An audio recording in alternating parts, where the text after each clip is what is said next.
Ayushman card को नहीं आसीगला बड़ घोषणा। एवं पुणी आपण को बंटन हेब आयुष्मान कार्ड। पूर्वर प्रति ग्रामर किछि किछि हिताधिकारी को आयुष्मान कार्ड बंटन होइथिला। हेले एथर बाकी हिताधिकारी को बंटन हेब आयुष्मान कार्ड। तबे यहाकु नहीं सरकार जारी कला एक बड़ घोषणा। वीडियो रे जानिबा शेष पर्यंत देखंतु। ता पूर्वर वीडियो को लाइक करंतु।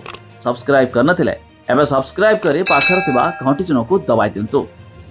एहा मध्ये आपण जानिथिबे केंद्र सरकार तरफरु आयुष्मान कार्ड शुभारंभ कराइछि। एबे राज्य सरकार तरफरु गोपबंधु जन आरोग्य योजना शुभारंभ कराइछि। हेले दुईटी योजना मिसी गोटिए कार्ड मध्ये बंटन हेउछि।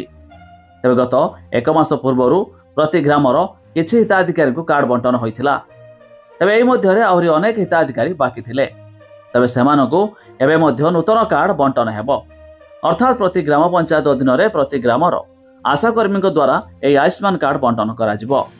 तबे एई आयुष्मान कार्ड यह संपूर्ण मागणा। अर्थात एथिपाई आपण को टंकाटे भी देवाको पड़िबो नाही। तबे जदि आपण को आयुष्मान कार्ड पाया पई केही टंका मध्ये मागुथबे तबे आपण चाहिले एथिपाई मध्ये कंप्लेन करि पारिबे। तबे खूब शीघ्र अर्थात प्रति ग्राम रे आपण को आशा कर्मी माने आपण को आयुष्मान कार्ड बंटन करिवे। जहा कि पूर्वरु बीएसकेवाई कार्ड भली जो सब मागणा स्वास्थ्य मिलुथिला एबे से सब स्वास्थ्य मध्ये आपण को भी मिल पारिबो।